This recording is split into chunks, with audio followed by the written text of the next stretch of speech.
오늘은 숫자 하나로 시작하겠습니다. 45억. 이 숫자가 뜨는 순간 팬들의 단톡방이든 업계 메신저든 한꺼번에 공기가 바뀌었다고 합니다. 빈에서가 안전 때문에 45억짜리 건물을 샀다는데요. 이게 진짜라면 스케일이 영화 아닙니까? 그런데 더 놀라운 건 이 이야기가 단순한 부동산 자랑이 아니라 반전이라는 단어에서 출발했다는 겁니다. 요즘 빈에서 이름 앞에 붙는 수식어는 국민 손녀, 트롯 신동, 기록 제조기 등 다양합니다. 하지만 유명해질수록 그림자도 길어집니다. 관심이 사랑으로 남으면 괜찮은데 그 관심이 선을 넘는 순간 공포가 되거든요. 온라인을 중심으로 빈에서 집 근처에 낯선 사람들이 자주 보인다. 주변을 서성이는 사람이 있다 같은 말이 돌면서 팬들의 불안이 확 커졌습니다. 누군가는 우연히 지나가다 봤다 수준으로 말하지만 문제는 그런 우연이 반복될 때입니다. 팬들이 가장 예민해지는 지점은 단 하나죠. 혹시 위험한 상황으로 번질 수 있지 않을까? 그리고 이런 불안이 쌓이면 결국 소속사를 향한 요구가 빗발칩니다. 보호해달라. 대책이 필요하다. 여기까지는 흔한 흐름입니다. 요즘 연예계에서 안전은 선택이 아니라 시스템이니까요. 그래서 이번에 퍼진 소문이 더 강하게 박힌 겁니다. 소속사가 경찰과 협조해 상황을 파악했고 더 근본적인 대책으로 아예 더 안전한 공간으로 옮겨야 한다는 결정을 내렸다는 이야기. 여기서부터 사람들은 고개를 갸웃합니다. 경호를 강화하면 되지. 왜 사옥 매입까지 가느냐고요. 그런데 업계에선 이런 판단이 전혀 뜬금없지만은 않다고 말합니다. 단순히 누군가를 막는 문제가 아니라 동선 자체를 바꾸는 게 가장 확실한 방법이거든요. 출입구, 주차장, 엘리베이터, 대기 공간. 이런 것들이 일반 공간에서 돌아가는 순간 누군가는 그 틈을 찾아냅니다. 그래서 완전히 통제 가능한 공간을 갖추려는 움직임이 나온다는 거죠. 그렇게 등장한 게 바로 45억 규모 건물 매입설입니다. 서울 시내, 접근성이 좋고 유동인구가 많은 상권 인근에 6층 규모의 건물을 확보했다는 이야기까지 붙었습니다.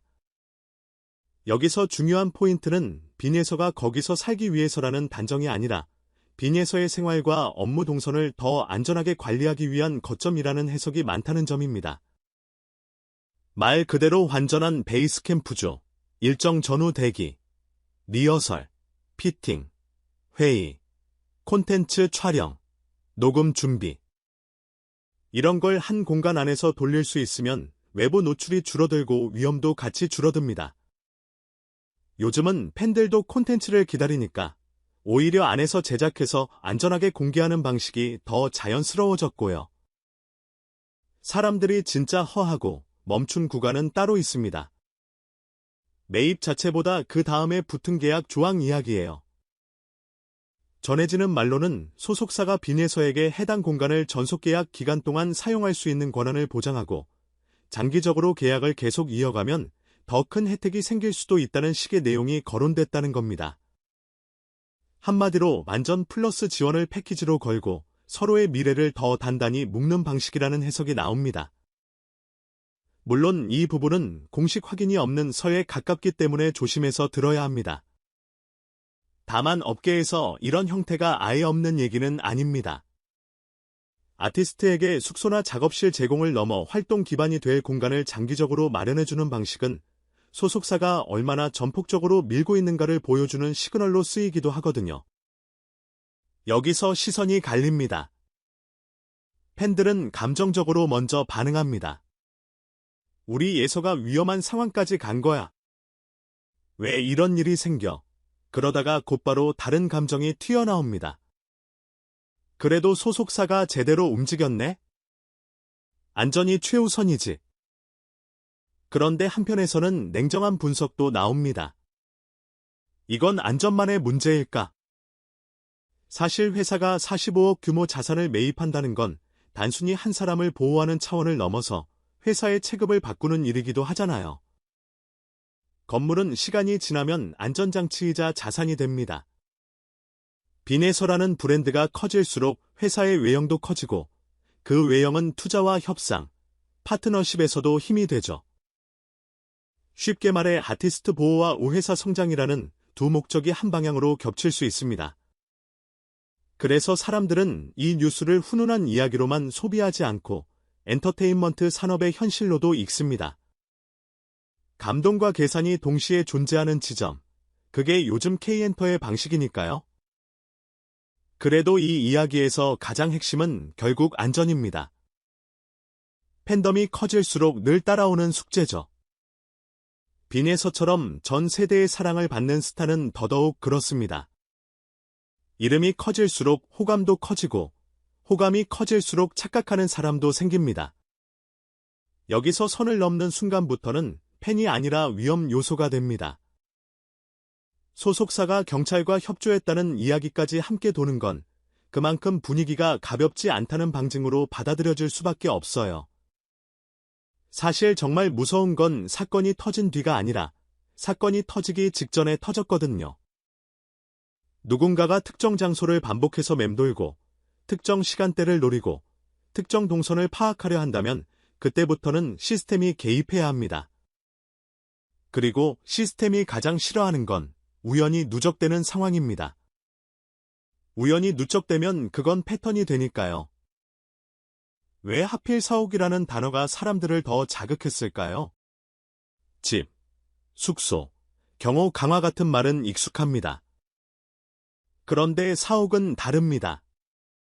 사옥은 회사의 얼굴이자 권력의 상징처럼 들려요.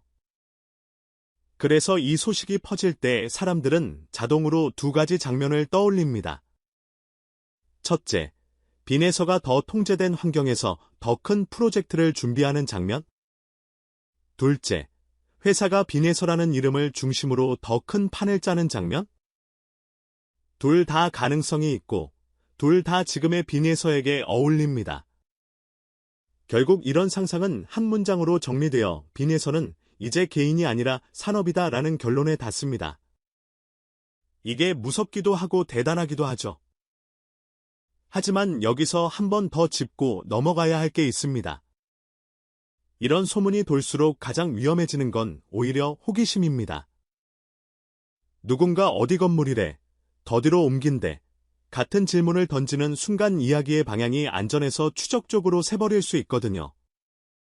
팬심은 지키는 마음이어야지 캐내는 마음이 되면 안 됩니다. 빈예서를 진짜로 아끼는 사람이라면 그가 숨쉴 공간을 더 좁게 만들지 않기 위해서라도 선을 지켜야 해요. 요즘은 좋아한다는 감정이 너무 쉽게 행동으로 번지고 그 행동이 누군가에게는 공포로 도착할 수 있다는 걸 잊기 쉽습니다. 그럼에도 팬들이 이 뉴스에 끌리는 이유는 단순합니다. 빈에서가 얼마나 큰가를 보여주는 이야기라서가 아니라 그만큼 위험도 커졌다는 현실이 드러났기 때문이에요. 스타가 되는 건 박수만 받는 일이 아닙니다. 박수 뒤에 따라오는 책임과 리스크를 감당하는 일입니다. 그리고 그 리스크를 어린 개인에게만 떠넘기지 않고 시스템이 비용을 치르고 막아주는 순간 사람들은 그걸 성숙한 산업이라고 부릅니다. 이번 사옥 매입설이 사실이든 일부가 과장된 이야기든 간에 대중이 여기서 느끼는 핵심 감정은 비슷할 겁니다. 이제는 진짜로 지켜야 한다. 만약 소속사가 실제로 이런 안전 거점을 마련했다면 그건 단순히 숨는 공간이 아니라 새로운 방식의 콘텐츠 생산 기지가 될 가능성도 큽니다. 촬영 동선을 줄이고 제작 효율을 올리고 외부 노출을 줄이면서도 더 많은 콘텐츠를 안전하게 내보내는 구조. 요즘 팬덤은 무조건 밖에서 마주치는 것보다 안전하게 공개되는 것을 더 환영하는 분위기도 강하니까요. 결국 팬들이 원하는 건 딱 하나입니다. 오래, 건강하게, 무사하게 무대에 서는 것. 빈예서의 노래가 오래 가려면 빈예서의 하루가 먼저 안전해야 합니다. 오늘의 결론은 이겁니다. 45억은 돈 얘기 같지만 사실은 경계선 얘기입니다. 팬덤의 크기가 커졌을 때 반드시 다시 그어야 하는 선, 사랑과 집착의 선, 관심과 침범의 선, 응원과 추적의 선, 빈에서가 더 안전한 곳으로 옮겨야 한다는 말이 사실이든 아니든 이 이야기가 우리에게 던지는 메시지는 분명합니다.